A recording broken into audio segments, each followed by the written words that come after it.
Okay, so it's a many-layered problem here. I went to get a haircut, which I hate doing. I hate when people notice I have a haircut, so I hate that I'm mentioning it.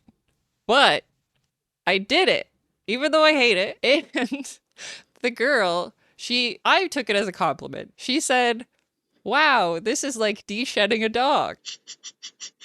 Sure, that's a compliment.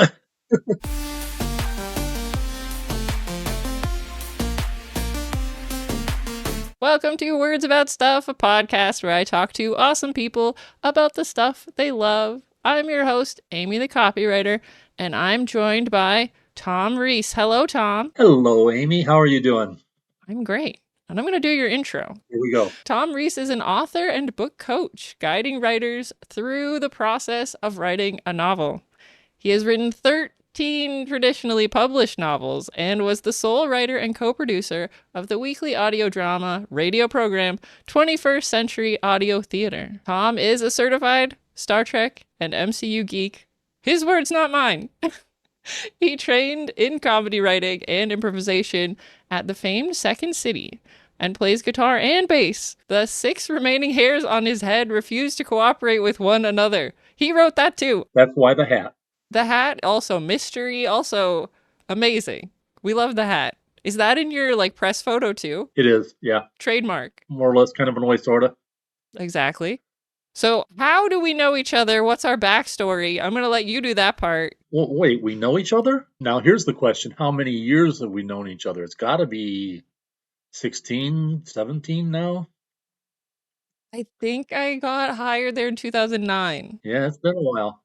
Okay, since we've Yep. known each other since 2009, we worked together at Television City, which was a market research facility for CBS Broadcasting / Paramount / now Skydance / now going to be HBO, Warner Brothers, The Dog Next Door, and Joe's Lube and Oil. Yeah, there's no such thing as monopolies, right? None. Yes.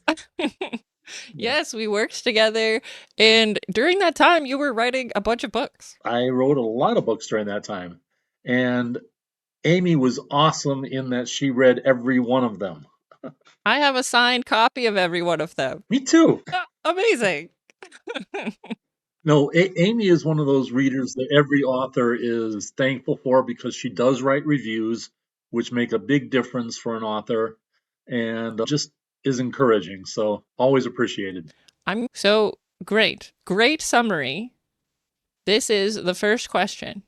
I like to pretend I'm doing How to Be a Millionaire, like the lights and the sound. That's the vibe in my mind. Okay. Do I need to make sound effects for you? Yeah, I do a boom. What? I don't know the sound effect for that. I haven't seen it in years. I have no idea. I don't either. Ding, This ding, podcast ding, is for ding, awesome ding, people by ding. awesome people. So, what makes you awesome today, Thom? My hat. It does. It makes you awesome. Okay, what makes me awesome today? Well, I'm a writer, I'm an author, and I keep writing and authoring. Boy, that sounded really clever.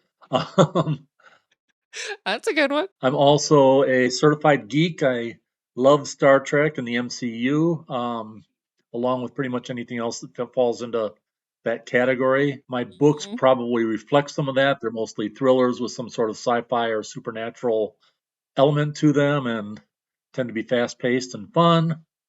Not that I'm unbiased, but they're awesome. Yeah, sometimes they're a little scary.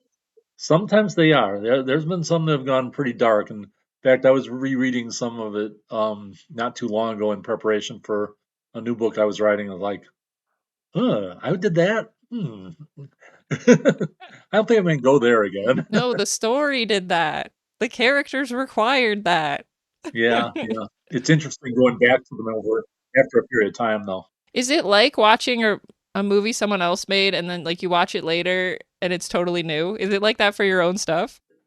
Yes and no. I mean, obviously, I know it more intimately than anybody else would, but there are things that if I haven't gone over one of my books in several years, then, oh, wow, I forgot about that subplot, or I forgot the name of that character, or, just it's gone out of my mind. Because, for instance, my book, The Empty, was one of my first ones that came out, and then I didn't readdress that concept again till Shadow of the Raic, which was my most recent book. And so I had to go back and reread The Empty to make sure, everything had continuity. And I was surprised at some of the things in there. It's just that I had forgotten all about. Were you like, oh, cool? The author did a good job here. There were points like that. I was like, oh wow, that's really good. And then there's points like, oh, I wish I could change that. Oh, I know. Isn't that just the thing? I could literally, I say it all the time. I could edit forever. There's always something. Mhm. Oh, for sure. I had my college creative writing teacher. He said a manuscript is never finished; it's just given up on. Yes, yes. It's just abandoned. Every time you read back through, you will always find something else. At some point, you need to say, you know what, this is done enough and submit it because otherwise you'll just write it forever. How do you know when that point is? It's subjective, I'm sure, but over the years, I've gotten to where I know pretty well. And also, it does go through editing at the publishing stage. So I know once I send it off, if there's anything glaring, it's going to come back and they're going to go, what were you thinking? Or just when I get it back from the editor and I'm reading back over their notes, then I might come across it because usually there's a separation of months in there. So now it's completely fresh to me. Yeah.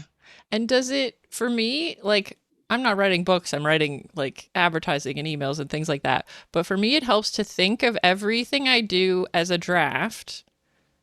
And then, Hmm. yes, I'm sending it to the editor, which is me, a few days from now, right? We need the time, Yeah. we need the distance, or I send it to the client.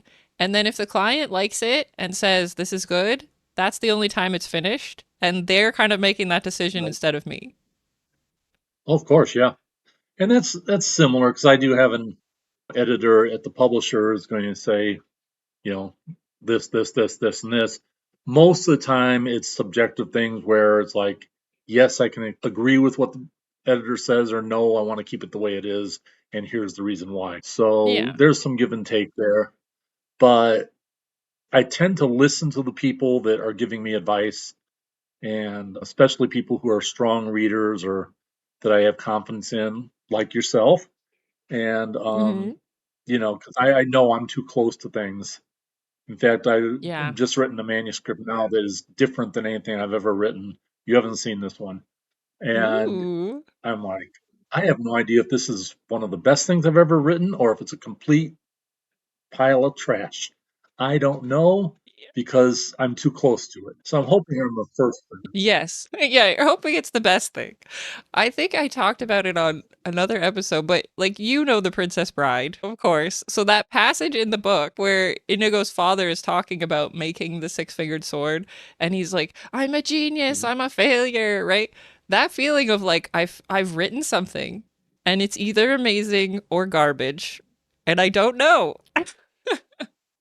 It happens every time. Yeah, and I think anybody in the creative world fights with that through every single day. Yeah. And, they call it imposter syndrome where you feel like one of these days everybody's just going to wake up and realize this guy is a talentless hack. Why in the world is he publishing books? Why do we have that? Why does every single human being have that? I don't know. I think there's some people in the world I think that could benefit from it, and Ooh, you're right. they're the ones that we probably shall remain unnamed. They don't have that. They have, what would it be if it's the opposite of imposter? Main character syndrome? Yeah. That's a very good awesome today answer. The only thing I could think of for being awesome today was okay, so it's a many layered problem here. I went to get a haircut, which I hate doing. I hate when people notice I have a haircut, so I hate that I'm mentioning it.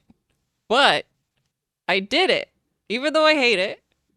And the girl, I took it as a compliment. She said, "Wow, this is like de-shedding a dog."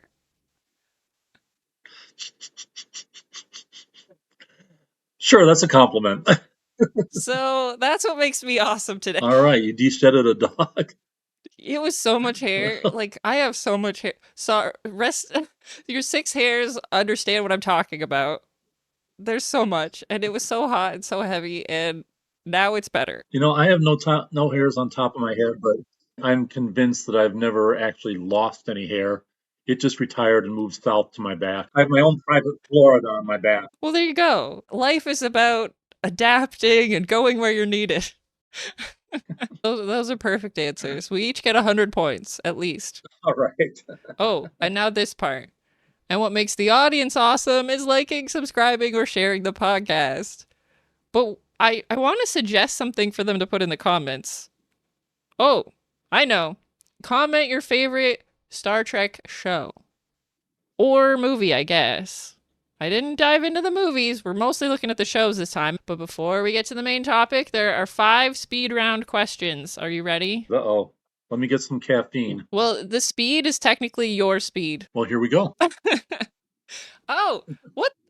I am always surprised. Every guest seems to be able to read my teleprompter, even though I know you can't. The first question is, what is your go-to coffee order? My go-to coffee order, I don't drink coffee. And you just said I need to get some caffeine. I do drink tea, and I have a cup of tea with me right here. In a Star Trek mug. Ooh, what kind of tea? British, English, tea time, blah, blah stuff. Oh, yes. You gotta get the blah, blah in there. That's part of the title. English breakfast tea time. Yes, I've definitely seen it has flowers, right? Yeah, it's the one I have comes in a little blue and gold packet. I forgot the name of it, but it's good. Not sponsored. They don't get advertisement. Maybe they should sponsor you. I also don't drink coffee, so I have water. I hear that's healthy. I guess. I think it's just that I don't like the smell, and I don't like the taste, and I don't like feeling nervous. Well, that pretty much describes coffee. Yeah. Smell, taste, and nervous. Yeah, I've got enough of that to go around. So you get 4,000 points for that answer. This one, you might have a complicated answer. So number 2, what song makes you feel the most nostalgic? Well, I'm pretty sure it's not Everyone is Kung Fu Fighting. That's second place. That's not the most. I think 39 by Queen. Oh, I don't know if I know that one. Yeah, unless you're like a Queen fan, you probably wouldn't know. It's not one of the, it was never a single. It's on the same album as Bohemian Rhapsody. I heard that song on the radio before Bohemian Rhapsody ever came out. I was like, oh, that's a cool song. And then they came out with Bohemian Rhapsody a couple months later. And I was like, oh, that's that same band. They sound totally different there. And they did become my favorite band. So I'm going to listen to it. It's kind of cool. It's like this acoustic folk kind of thing. And it sounds like it's talking about taking a trip across the sea. But it's really, when you listen to the lyrics, it's somebody going off in space. And they're gone for what is a year to them. But when they come back, it's 100 years later, and they're like interacting with their grandchildren instead of with their spouse. Oh my gosh.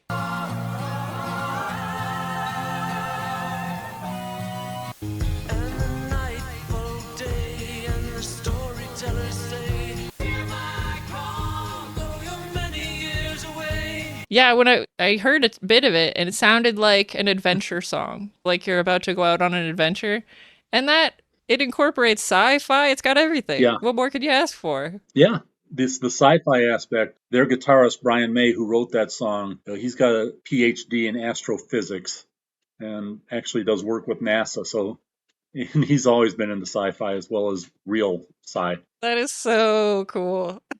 I love when people have such random. I guess it's tied together.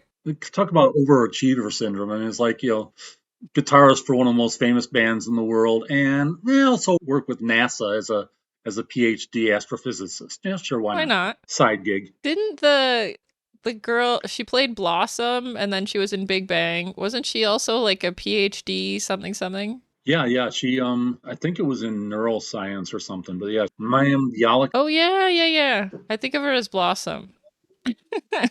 But yes, that's her actual name, and she did that. Hats off to them, or hats on.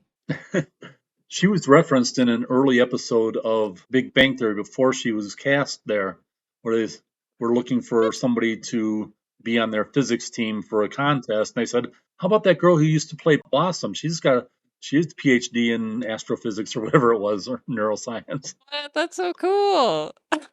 I love that. That's an Easter egg. Okay, so far you've got a perfect score.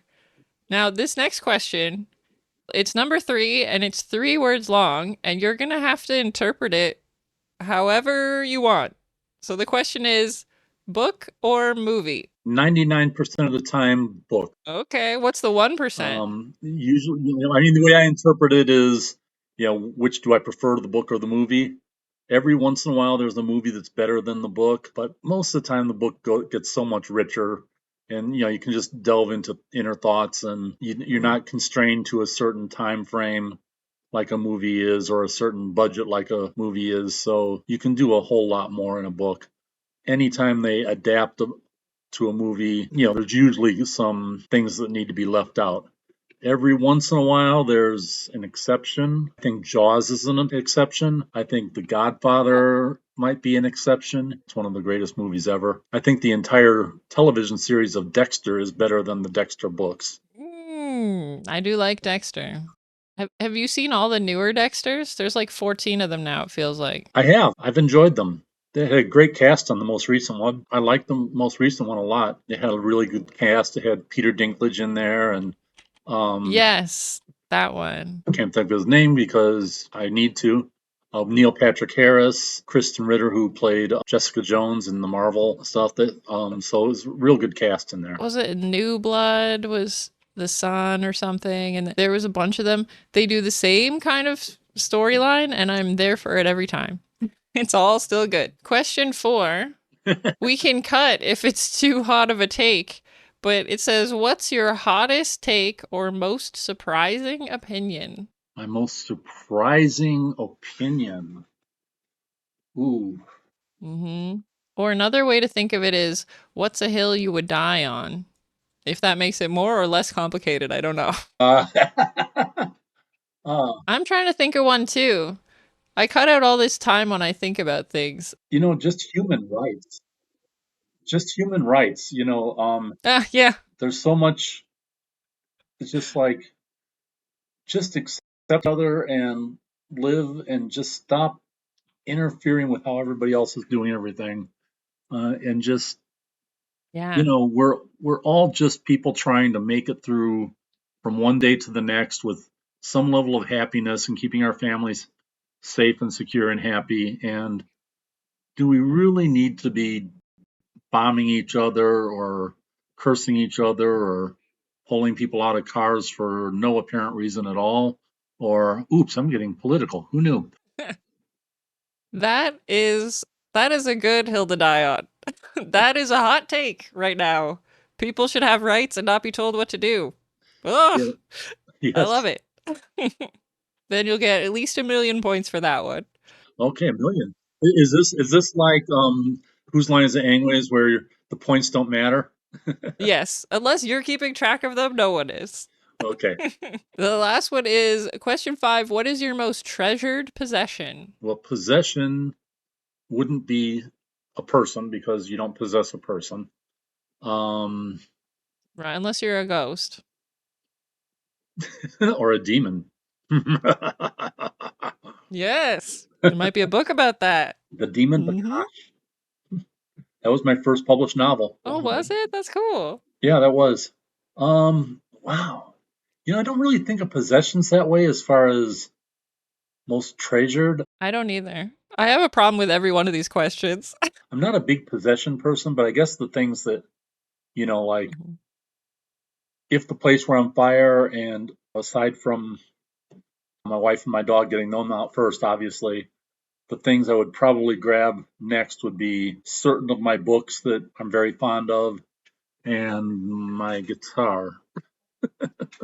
But Yeah. probably my laptop, because that's where all of my writing is. So I would lose a lot of work hours if I left that behind. So Yeah. okay, I guess the dog's got to stay in the fire. We'll just strap the laptop to the dog. There you go. They make little backpacks for them. The more you know. This episode is brought to you by leaving a review for a local business, an author, or someone else who's a real person and not a robot or a mega corporation. Sometimes that can feel difficult to do, so I'm going to give you 3 easy ways to write a review. The first one is the least effort on your part. You read a book, you go to the platform you bought the book on, and you write, "Loved it. 5 stars. Send." I cannot overemphasize how important this is. In a world full of people buying reviews and botted products and crazy nonsense, you have to get a certain number of reviews to show up in searches. There's a whole system. It's ridiculous. The next kind of review takes a little tiny bit more, and it would be, "I really liked X, Y, or Z. 5 stars. Send." Pick one detail out. "I enjoyed how fast the book was to read. I enjoyed this character. I laughed." That's a little bit more specific than "I loved it." But if you can only manage to write "I loved it," do it. The third one is more in depth. It's something they could put on the back of their book cover, or if it's a service industry, it's something they could show to other customers to prove that they're cool. And the pattern is, "Before I found, read, used this, I was blank. Then product, service, thing did something good, and now I am blank. So before I found Bob the Builder's handyman service, my light switch didn't work for 400 years. They fixed it in 4 minutes. I wish I had contacted Bob sooner. 5 stars sent." It means the world to indie authors or small business owners to hear that someone liked their product or service or thing. It takes 2 seconds out of your day if you put "loved it," 5 stars sent. A little longer if you do a little more. Pause the video and go do that for someone cool who's not a robot or a billionaire. Now back to the episode. Ooh, now we're here at the main event. Okay. We're talking about Star Trek. I've seen an episode or two. You've seen an episode or 7,000. Something like that, yeah. I have to unspoiler. I don't know the word I'm looking for. Maybe you can figure it out after I say all of it. So my husband, my son, and our family at dinner, we watch shows. We alternate between like superhero Marvel DC shows and Star Trek shows. Oh, cool. We've watched all of the original series, Right. all of Next Generation, and at the same time, right, we're Okay. watching like Netflix's Daredevil and Jessica Jones and Iron Fist and blah blah blah, right? We just do that. And Right. now we're into Deep Space Nine. Okay. I think season 2 or 3. And I'm realizing I didn't see many episodes of Deep Space Nine until now. Okay. And so we're trying to watch them in order, and that's impossible. Fine. But I haven't seen any of these newer ones. Oh, okay. So you can go ahead and spoilery them if you want, but I don't know anything about those ones. That's my disclaimer. Okay. You've seen all of them, I think. Yeah, I can't say I've seen the episode of every series. No, probably not. No, honestly, interesting you were saying you were on Deep Space That would be Nine. tough. That's one of the ones I'm sure I haven't seen all of, and Voyager's the one I haven't seen all of either. Those are the two that I haven't seen everything Yeah. of.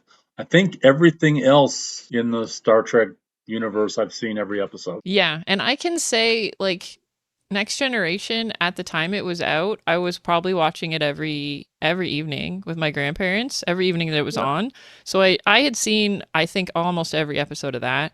Original, there weren't as many and they were replaying a lot, so I saw them Yeah. a lot. But why do you think you didn't see DS9 or Voyager as much? I think this is going to sound terrible as a Trekkie, but at the time, I think I felt DS9 to me felt a little slow moving, and Voyager to me felt like, even though they took it out into kind of a lost in space situation where, they weren't in the Federation space and everything, it felt like a lot of the plots to me were retreading Next Generation, and so I just Yeah. kind of lost some interest for a while.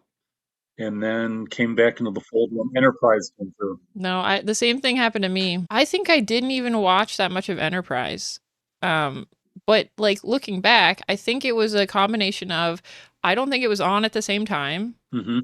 I don't think they marketed it the same way, They didn't. because at first I thought they were like next generation, like I thought it was a ship, and then it turns out to be a space station, and I'm like, I don't know, right? Like I got thrown off by the marketing of it. Watching them now, they're fine. What I'm gonna get to it. What was your, without looking at any of the rest of this, what was your favorite show? Favorite Star Trek show in the franchise? Yeah. This is one that a lot of people is at the opposite end of their list, but Enterprise, which was one with Scott Bakula. Ooh, interesting. Yes, Scott Bakula, and that took place. I've been down a rabbit hole, Tom. I've been looking up things about Star Trek.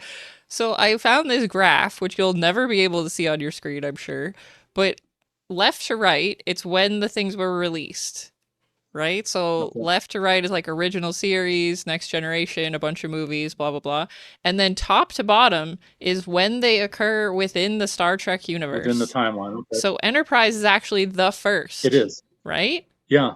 And that's one of the things I Yes. liked about it. They went all the way back to before the formation of the United Federation of Planets. That Enterprise Oh, ship was the first ship of its type to go out into, boldly go where no one has gone before kind of thing. And they were kind of making up the rules as they went along at that time. They didn't have the Prime Directive. They didn't have any of that. And at that time, the Vulcans didn't think humans were really ready to go out in space, not to do what they were trying to do. And so there was tension between the humans and Vulcans yeah. as far as how far they should go and all that stuff. And they were kind of learning their way through it. And I thought that was a cool concept because we just had Yeah. Next Generation, DS9, and Voyager, where it was kind of all set in the same time frame where the Federation was well established and all the systems were in place. So here was, to me, a fresh idea within the Star Trek universe. Yeah, that makes total sense. And a lot of the conflict in Next Generation and all those is that, like, we can't go against the Prime Directive, Right. right? Even though they always do. They do every single time. They Yep. just have to say, we can't go against the Prime Directive. Which is the cue that they're about to. Yeah. But I think that's another reason why I didn't see Enterprise, because I didn't understand. Maybe I was the wrong age, but it must have been at a time where I wasn't watching as much TV. I think it came out right around the 9/11 era. Here's a piece of Star Trek trivia for you. Their season 3 of Enterprise, the entire season deals with Earth being attacked by a race called the Xindi and killing several million people. Okay. And that was their effort to deal with, in their universe, the after effect of 9/11 and what everybody was going through emotionally and everything. Oh, So wow. that was, yeah, where that came from. Yeah. It says Enterprise was 2001 to 2005. You're absolutely right. Oh, and a question I forgot to ask earlier. What's your first memory of Star Trek, or your first exposure to Star Trek? Okay, this is a weird memory. Yeah. My Good. my mother had a weekly doctor's appointment when I was just a young child, Hmm. like 6, 7 years old. And back in those days, they would just let a 6-year-old kid sit in the waiting room while mom went back and had her appointment. And it was a counseling. Yeah. It was a counseling kind of thing. So she was in there for an hour, and it was always right on the night of Star Trek and during that same hour in prime time. And so I sat in the waiting room of this doctor's office. Usually there was like nobody else there. It was, one or two maybe people coming in for their appointments, sit down for a few minutes and then go in. But I was there that whole hour, and Yeah. usually my mom would come out just before the episode ended, so I had to beg her to let me, finish watching it and find out what happened. Yes, please. That is so interesting. So anytime she's like, I don't feel like going to my appointment, you're like, we have to go. Yeah. So I was into the Star Trek thing just very early, like 6 years old, and just it's Yeah. stuck. Ooh, I love it. And you said your favorite one. Which is your least favorite series? I know you love all your children. I do, and I'm probably going to say Voyager, which I Yeah, know a lot of people love yeah. Voyager, but that one never resonated with me. That and forgive me, anyone who knows everything about Voyager. It's that they're lost, right? The ship gets like lost. Yeah, it gets thrown out into a whole different quadrant, and to get back using normal warp, it would take them hundreds of years to get back. Yeah, So that's depressing. it is, and it was cool in that they encountered different aliens than the other starships encountered and everything, and they didn't have the Federation to rely on. I just never Yeah. connected with any of the characters very well. Yeah, I had the same feeling. I'm curious when we rewatch it if I'll have the same experience or if it's a thing where like I was the wrong age for it at the time or seeing it out of order can be horrible for some Oh shows. yeah, yeah, it can. And that's what I would have seen. I would have seen it out of order. One of the things that's always been great about Star Trek, especially starting with the original series, is you had these characters that you really cared about. In the original series, you had Kirk, Yeah. Spock, and McCoy, and that interaction between the three of them really was the heart of the show. And then Yeah. Next Generation, you had a lot of characters you cared about. For Voyager, I just never felt like they reached that level of depth as far as who these people were. Maybe I bailed on it too soon, or maybe I was just Yeah. Star Trek fatigue. Well, yeah, and it could suffer from being Star Trek, right? Like if we had these characters with us for Next Generation for this many years, we love them. To start again with new people, like it might take you 3 years to love them, but you don't have the patience for that because you were expecting Yeah, to have the same feeling because it's Star yeah. Trek again. It's a tough act to follow. Oh, it is. Yeah. And do you know? I'm sure you do. But I recently found out about the connection between Lucille Ball and Star Trek. Oh, there would be no Star Trek without Lucille Ball. Yes, that's amazing. All the networks turned them down, turned Gene Roddenberry down for the series, and so they started trying to shop the studios. And Lucille Ball, who had her studio Desilu Productions with her husband Desi Arnaz, she liked it. She understood what Gene Roddenberry was trying to do, and she got behind it. And she ended up funding a lot of it too. Even when it got on NBC, I think they funded per episode like 2/3, and she funded 1/3 of each episode herself. Oh my gosh. Another thing we have to thank I Love Lucy for. Yeah, yeah, that's a weird thing that That's so really the mother cool. of Star Trek was Lucille Ball. It just seems so out there. Exactly. So strange. But she knows good shows when she sees it. Yeah. So, the game is this is going to be Tom's Trek. The idea is you're going to like pick a ship, pick a captain and a doctor and whatever, right? We're going to put together I don't know if it's an adventure you're going on or a show you want to watch. It's something. Okay. So basically, I'm picking which ship and then cast the. Yes, and I mean, you could cast yourself as the captain if you want, but I don't know what your final goal is. I don't know if you want the most chaotic ship or the best one, or Well, let's find out as we go. so you can build it. Okay. So, Exactly. So you were right. I put it in order of the timeline. So this is Star Trek Enterprise, which was yeah, that's the one I want. first. NX-01. Ooh, okay. And it looks pretty. You know, Why do you like this one the I best? like they intentionally made it look less high tech. They wanted it to look a little more gritty and experimental because that was the first one like that. So I like that vibe. It was very cool. Yeah, me too. And I don't think I've seen this show that much, but I recognize this, which is weird. Well, I do recommend watching that. We're going to get to it. I guess we've watched it out of order. I think we're watching it in the order they released. Okay, yeah. That must be what we're doing. Otherwise, we would watch this first. Yeah, this would be the one. So, you know the designations, the Yeah. numbers up here. I had to look them up. Yeah, I'm that kind of geek. I mean, I did need to know because they're all called Enterprise at some point, Well, and then I needed which Enterprise. the original series was NCC 1701. The Next Generation Ooh, one was NCC 1701D, as in dog. So yeah, yes. You know it all. This was let's see. So this was Enterprise, the show Enterprise. Yeah. Then the next one in the timeline, they said it was Discovery, which the show was 2017 to 2024, and then Short Treks aired from 2018 to 2020. I don't know what. I didn't see either of these, but this looks like a pretty high tech friggin' ship.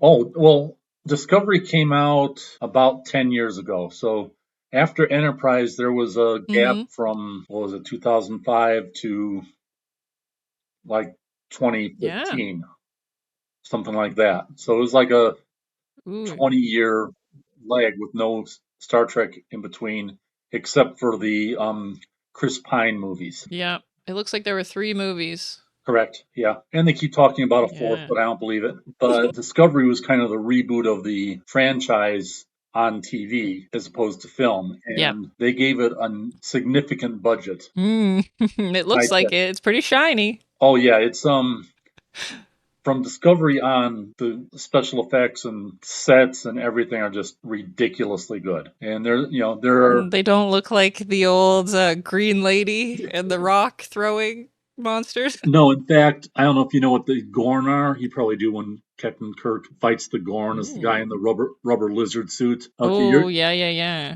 so you're googling it. Look at the Kirk Gorn and This then guy. the Strange New Worlds Gorn, and you'll see a big difference. Oh, okay, so here's Gorn, and then we'll put Strange New Worlds, yes. Oh, he's a little different. He doesn't quite look the same anymore.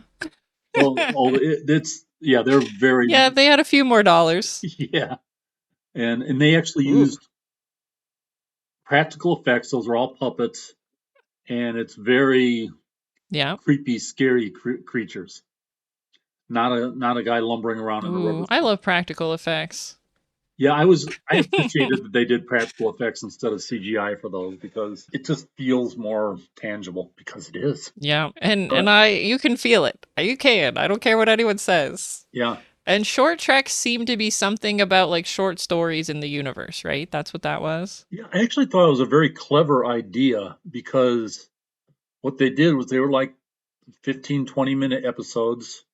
I forgot how many they did. I think 5 or 6. And they were just random stories in between seasons of Discovery. So it was kind of like something just to Oh, okay. keep the audience engaged while they were filming the next season of Discovery. There were some cool stories in it. For the audience of Star Trek, there's so many hyper fixated, like people know how to speak Klingon, right? So to have little vignettes here and there, that's exactly what their audience wants. Oh yeah, yeah. I thought it was a very cool idea, and I watched all of those. I'm gonna get to them. Then I'm gonna tell you what I'm gonna love them. There's no question. You said there's a divide between fans. Okay, old school fans who just refuse to accept anything after Enterprise as truly Star Trek. Feel like it's not canon or it's not the original vision of Gene Roddenberry.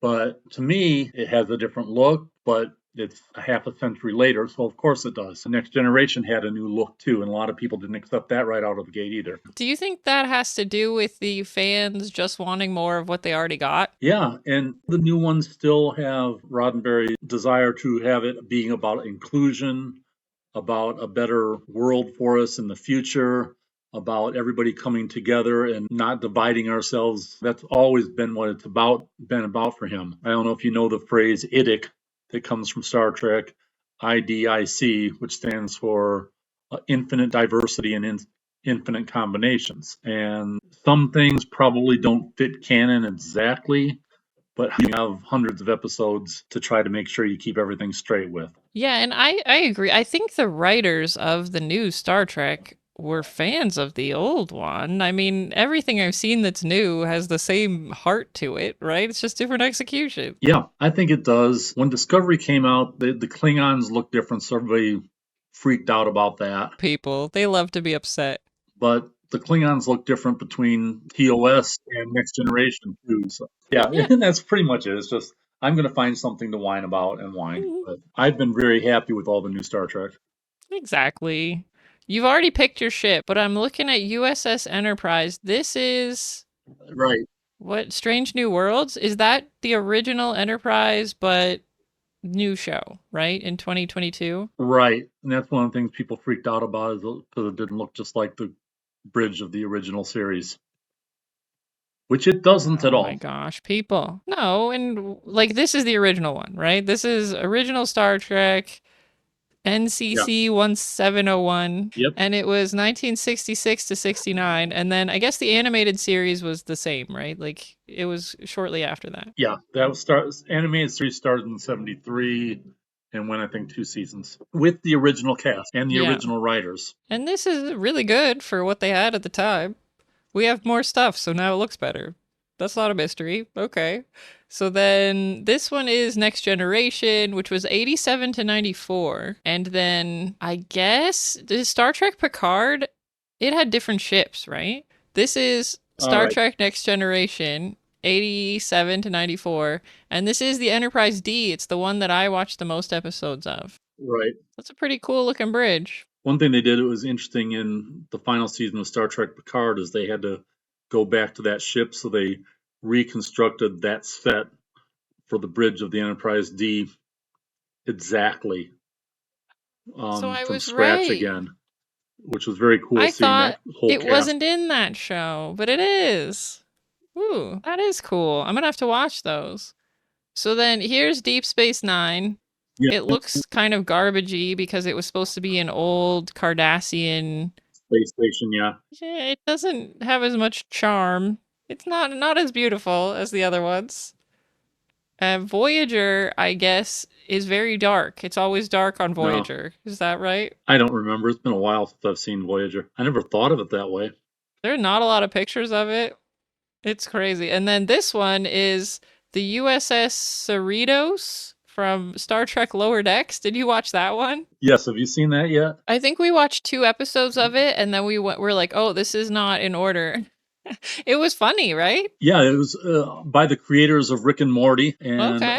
Tawny Newsome and Jack Quaid with the stars. It's very clever, and there's an episode of Strange New Worlds where the two main characters from Lower Decks get thrown back in time onto uh, the Enterprise of Captain Pike's era, and it's live action. So it starts off as a animated Lower Decks, and then they get thrown through the time portal and come out live action, and then have a whole episode before they go back to being cartoons. It's really fun. That's just fun. I love when they do stuff like that. Oh yeah, they're creative. And this one, again, I haven't seen this one. Is this actually Star Trek Prodigy? That's what it looks like? Star Trek Prodigy is one they did for Nickelodeon. Um, Hmm. it's meant for children. Okay. I mean, it looks like a video game. I think this screenshot might be from a video game. And I watched a couple episodes. It was well done. They only did 2 seasons of it. And it was called the USS Protostar. And if it's for kid, like, I don't think Next Generation and that stuff, I watched it as a kid. It didn't need to be for kids for me to watch it. What would make this one different? I mean, it was animated, and just the stories were geared more toward children. Like, simpler, I guess? It still felt like Trek to me. Hmm. Okay. It didn't feel dumbed down. Oh, good. Because, yeah, kids can understand a lot of things. Yeah. I was going to say, Star Trek the Animated Series was shown as a Saturday morning cartoon. That was still considered canon, and they used the original writers, the original cast. They did not dumb it down for children. They even dealt with things like suicide and death and loss on a Saturday Oh, morning wow. cartoon. They wanted it to still be for adults. This one is Star Trek Picard, and it looks like 2020 to 2024, but it seems like it had several ships. So this is La Sirena and the Titan A, and then they go back to the Enterprise. So lots of cool ships in this one. Yeah, they weren't on a ship per se as their main place on Picard. Ended up having to travel on ships, but it wasn't like that was the main set of the show in Picard. Okay. Well, that's a new way to do it if it's not about the ship. They did a lot more things on planet. Yeah. This one is Star Trek Starfleet Academy. That's the newest one. The final episode of season 1 is airing this week. It is set 1,000 years or so in the future from Next Generation and Starfleet. Here's a spoiler alert. Mm-hmm. There was something that happened called the burn, which made faster than warp speed travel unavailable for a century or so. Oh. And so the Federation basically fell apart. Now they have warp speed again. They can start interacting with all these planets. So they're restarting the Federation. And this is basically the first class of students going through the new Starfleet Academy to become the next Kirk and Picard and blah, blah, blah. That's cool. The USS Athena, and it looks crazy. Looks like a big old It's feather. kind of Star Trek 90210. Yes. That's exciting. I'm glad they have new stuff. Discovery started off as being 10 years prior to the original series in the timeline. And then after season Yeah. 2, they did a time leap where that ship got thrown like 1,000 years into the future. And that's the time frame where Yes. Starfleet Academy is taking place. See, that explains this graph because this timeline, it had Discovery up at the top and then it had Discovery at the bottom. So it was like Discovery was way in the past and also in the present. And I was like, I know what that Yep, means. There's some time shenanigans. Okay, so you could be the captain if you wanted, or you can choose one of these captains. I am going to choose Captain Pike from Strange New Worlds. And that's this guy on the left, right? Smart looking guy. Yeah. He's pretty cool. I mean, Pike from the original series, you heard about him. I think you saw him in one episode. He seemed pretty cool. Why are you picking him? For one thing, the actor who's playing him, Anson Mount, who you might know from the show Hell on Wheels if you ever saw it, um, is great. I mean, he just embodies that character. He was a Star Trek fan growing up, and he just gives himself into it. Yeah, he looks totally different there. That was a great show too, by the way, which also had Home Maney, who played Chief O'Brien on Next Generation and Deep Space Nine, was also in that show. Anyways, he's a very even-tempered captain. He's got his act together, and that's why I picked him. Yep, I like it. Watching Deep Space Nine now, Cisco, he's so weird. And like I love that. Like sometimes he's super serious and other times he's like, "Wee!" And I think that's so funny. Not necessarily what I wanted a captain, but hilarious in a show. Yeah, Perfect. Now, Discovery was confusing to me of who was the first officer, but I put some first officers on here. Which one do you think you want? yeah. Discovery went through a few first officers, so It seemed like stuff might have been going down on the Discovery ship where they needed to rotate people around. I mean, I gotta go with Spock. I agree. Spock is the best. And I did put this one is I was wondering if you would pick the no beard or the beard if you were going to pick Riker because I think it's so iconic with the beard and so strange without the beard. I'd have to go with the bearded Riker. I know if we have He to. still has that beard today. He does? Oh, that's funny. So we're going with Spock. He was pretty good. Now, which bartender would you prefer? Whoopi, Yep. Guinan. I mean, she Quark is funny and all, right? I thought there was a bartender on every show, but apparently not. Right. No. That's a central character. I love these characters. When there's someone who's not part of the crew and they're just kind of there for other stuff, that's fun. Yeah. And Whoopi does show up in one or two of the seasons of Picard. Ooh. Well, and they also, I don't think they did enough with her character because she was like a crazy powerful being, right? Like there were hints at it throughout, like one or two episodes where she was from some planet that the Yeah. Borg took over and they killed everybody and she could like sense things and like do magic stuff. And then other times she's just chilling. Yeah. Yeah. I would have liked to have seen more of her. She Yeah. came onto the show at her request. She was petitioning to get on Star Trek. She says Nichelle Nichols, who played Uhura, was really her inspiration to get into show business because she saw that representation Yeah. of a black person on the screen being put as a lieutenant, not as some side thing, and a position of responsibility of having a rank higher than men and whites. And so that was a lot of Whoopi's inspiration for getting into show business. And she wanted to get on Star Trek on the new one in order to basically do the same thing for the next generation of young black girls growing up. For the next generation on the next generation. Exactly. I love that. See what I did there? That's cool. Okay, now here is a really contentious one. This one is, I have an instant opinion about this, but which doctor would you choose? Okay, so I'm going to go with Dr. Phlox, which is the far one on the upper right-hand corner from Okay. Enterprise, NX-01.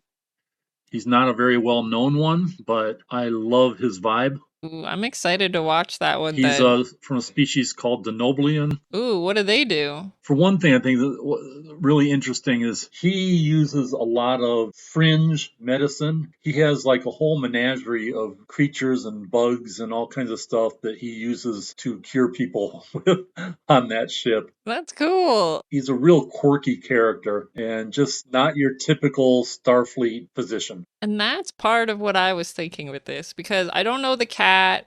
I think this guy might be like a hologram doctor. I can't remember. I remember this lady replaced Beverly for like one season, and she was kind of meh. Yeah, she was only there for one season. Yep. And the hologram, he was on Voyager and is now on Starfleet Academy because he's a hologram. They're still using him. That's so cool. And Julian, he's the one from Deep Space Nine. I gotta say, I don't think he has saved a single person. Somebody gets zapped, and he, without Right. even touching them, he's like, they're dead. I don't know if he's a doctor. I think he just put that suit on, and everybody looks at it, he's like, they're dead. Sorry, Captain, or whatever. Sorry, Commander. Terrible doctor. Then we have, of course, I would pick Beverly Crusher. She was amazing. I always loved. She has some episodes that are crazy. Some of them are like Twilight Zone episodes where she's like trapped in a field or something and all of her thoughts are coming true. She has some horror movie kind of things. Yeah, she does. And McCoy. I mean, I might have to pick both of them. And the one that's the cat there, that's from Lower Decks. And that doctor's funny. She curses constantly. Is a cat a species or just a big cat? No, it's a species. I forgot the name of the species, but it's a fun character. And then, obviously, McCoy, damn it, Jim, I'm a doctor, not an archaeologist. I would need him around saying those things. Yeah. Oh, McCoy's great. He is. Now, this is another tough one. Chief Engineer. I only really recognize three of them. Miles O'Brien, LaForge, and Scotty. That's a tough one. I love Trip, but then Tig Notaro's character on Discovery is so sarcastic and fun. Nah, I'm going to go with Trip. Okay, perfect. I would have picked, my first thought was O'Brien because he's on so many shows, like he must be good, right? But he has so many storylines where he's like struggling to figure it out and he's not making friends and he has all this turmoil. Geordi LaForge just gets stuff done every single time. I feel like I have to pick him. Geordi's great. I like Geordi. He's a great character. Or Scotty. I liked that episode where Scotty came back on Next Generation. He was old or whatever, and he came on the ship and he was talking to Geordi. And Geordi always says things will take 6 hours, by the way. The captain says, like, blah, I need blah, blah, blah. And he's like, that'll be 6 hours.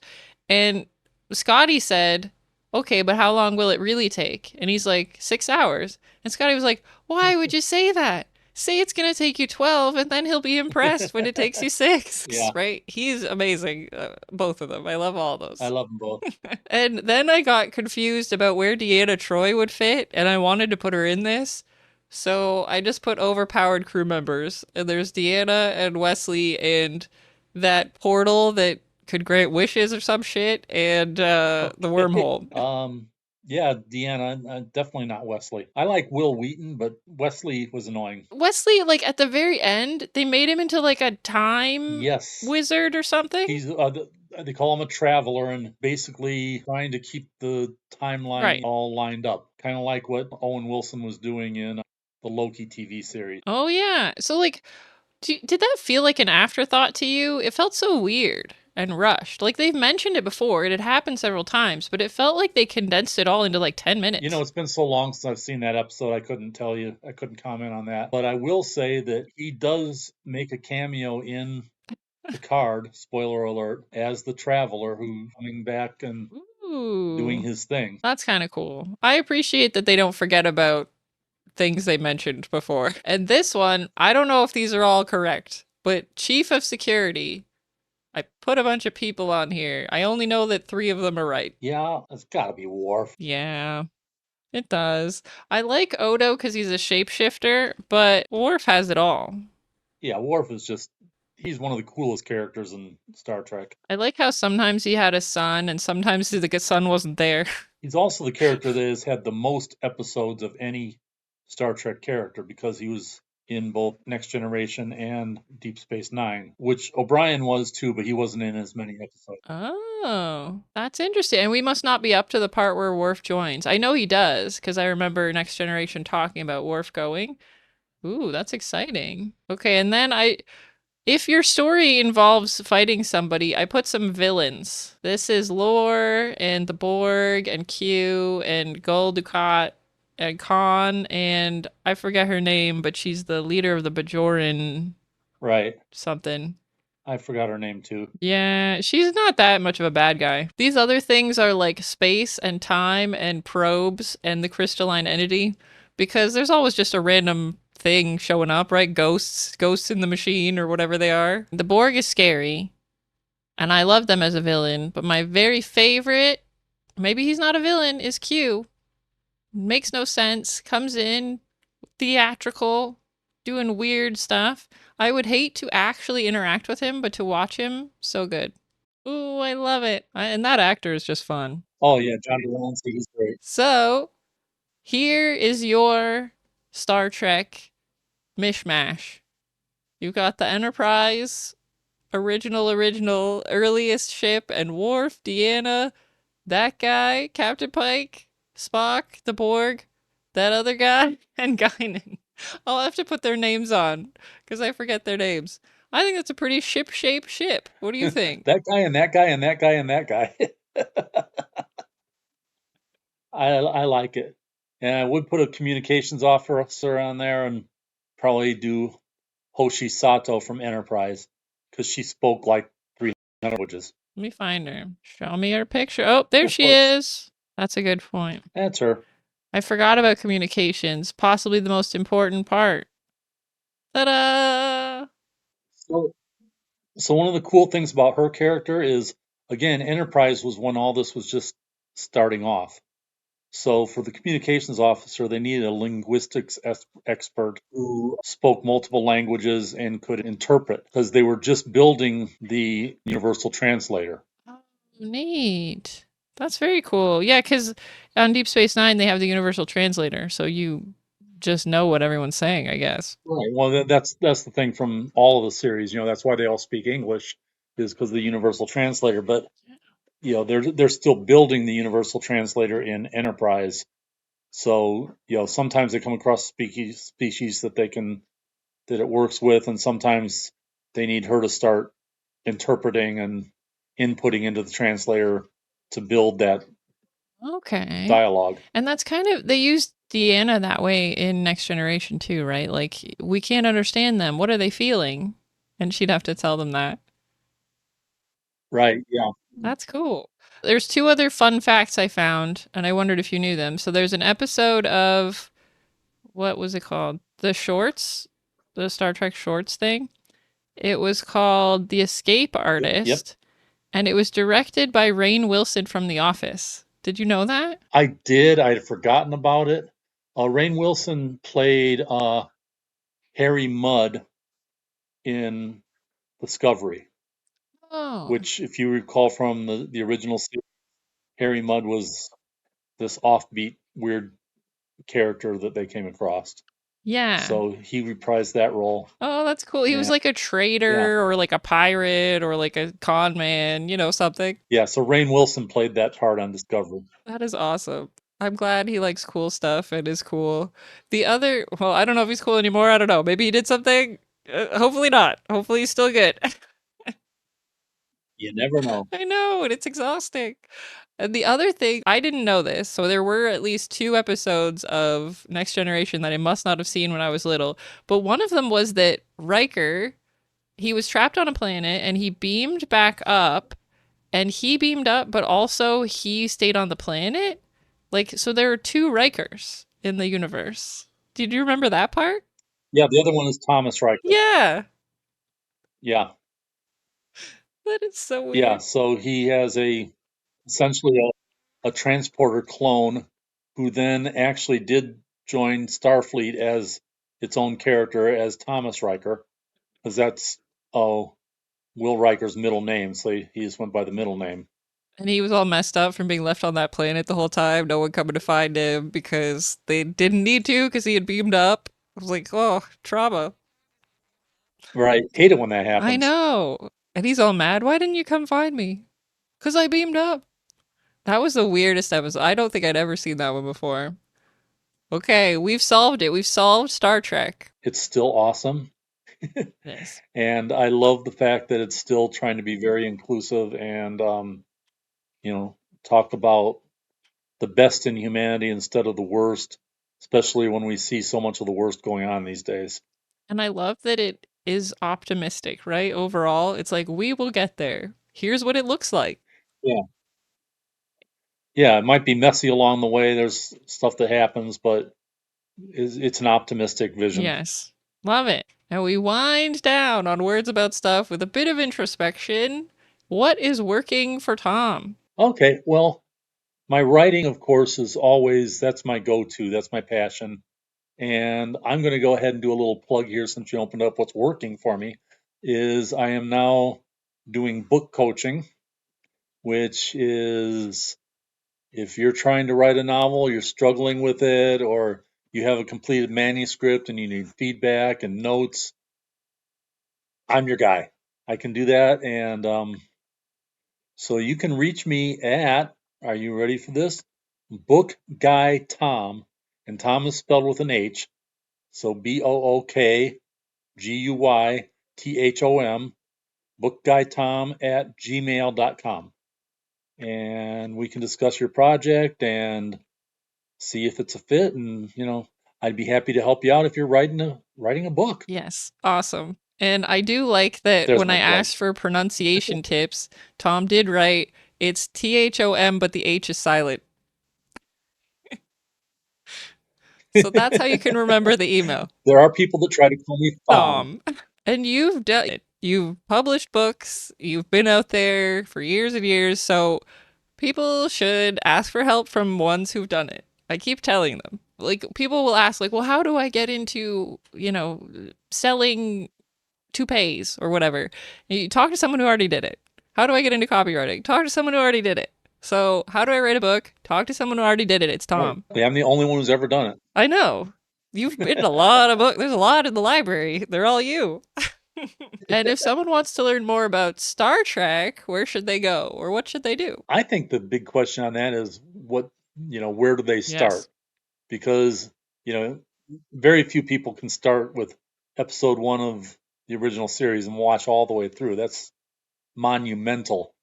So to me, it would be kind of whichever one seems to appeal to you just in concept best, start with that and then just start filling it in. Because, the concept's not that hard. It's space, there's adventures, go. Yeah. And you don't have to know something. You say you missed one season, like it's just an Easter egg in a later season. It's not like fundamental. Right, right. And you'll figure out what the prime directive is and all those things pretty quickly along the way. You don't have to do a whole lot of research. No, just have fun. Like everybody did. As soon as you watch Star Trek the first time, you're having fun, you keep watching it. That's what you should do. Not a big undertaking. And if someone wants more Thom beyond the book coaching, should they go to any particular place? Well, if you want to buy any of my books, probably the best place to go is just Amazon.com. And it's Thom Reese, ThomReese.